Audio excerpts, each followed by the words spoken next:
Good morning, Abundant Life Church. This is Pastor Chris, and today we're going to wrap up our study on Romans chapter 4. Now, in this chapter, Paul has been talking about the idea that Gentiles can come to the new covenant.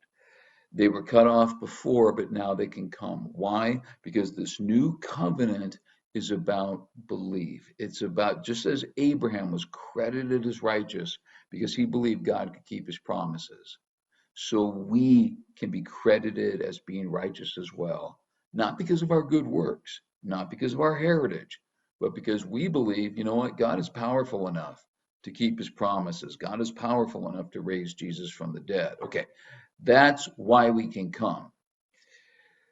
Now, yes, the covenant of circumcision, the covenant of law, did not include the Gentiles. Now, why is that? Well, we need to look at the big picture here. God's plan from the very beginning was to bring everyone to him. It wasn't this plan where he's just going to save the Jews. The Jews rejected Jesus. Goes, okay, fine, I'm going to go to the Gentiles. No, that wasn't the plan. His plan was to bring everybody, but to do that, he had to have a foothold. He had to have a beachhead. He had to have a people that were committed to him, who were used to following his ways and were used to having faith in him. And when he has that beachhead, he can bring the Messiah, he can bring his son into the world, and then the message can spread. So God had a people who were going to be faithful to him, hopefully. That had mixed results. And he could use those people to send his son so that everybody could come to him.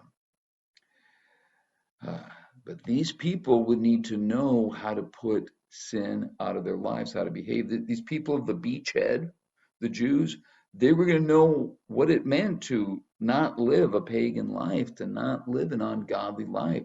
They needed to get used to that, to be in that mindset. And so that's why the law came along. But here's the thing. The law was never intended to save anybody. That's not the purpose of the law. You do not get rewarded for keeping laws. No cop is ever going to pull you over and say you were driving 4 miles under the speed limit, you have your seatbelt on, and you signal all your turns, here's $30. It doesn't work that way.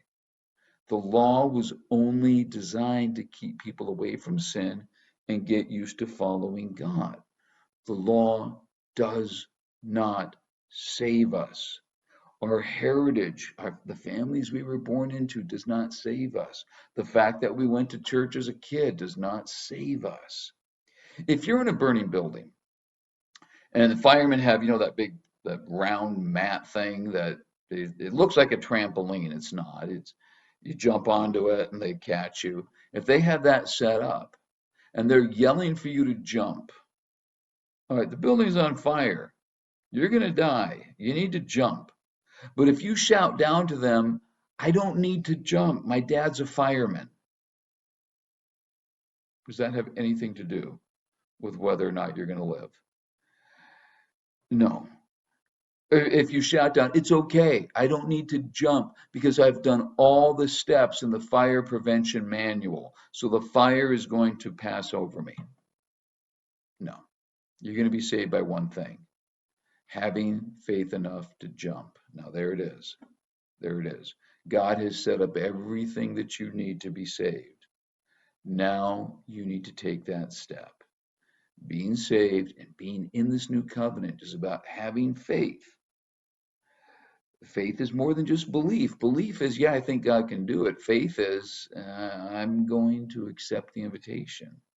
Do you believe that God can and will do what he promised?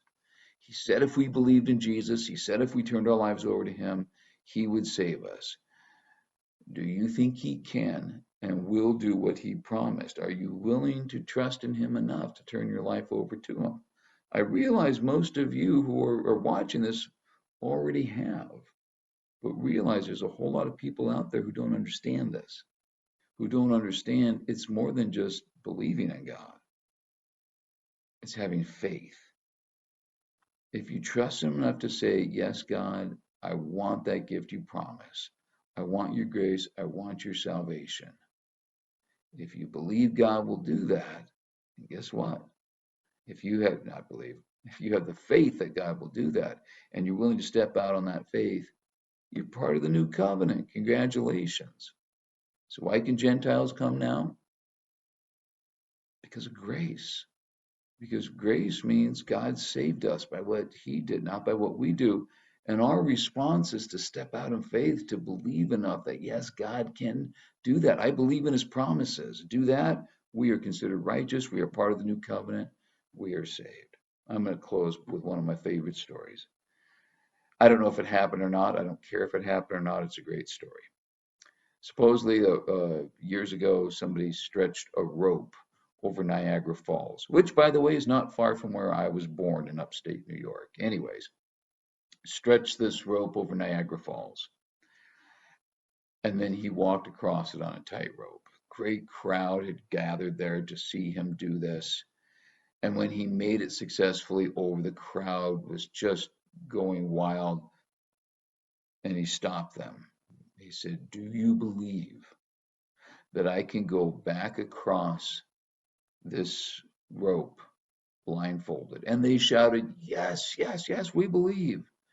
He said, "All right, do you believe I can cross this rope blindfolded, pushing somebody in a wheelbarrow?"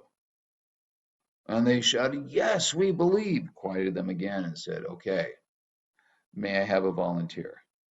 That's the difference between belief and faith. Believing, hey, yeah, I think God can save us. That's great. Faith is getting in that wheelbarrow, putting your belief into practice. Have a great day. We'll see you next time.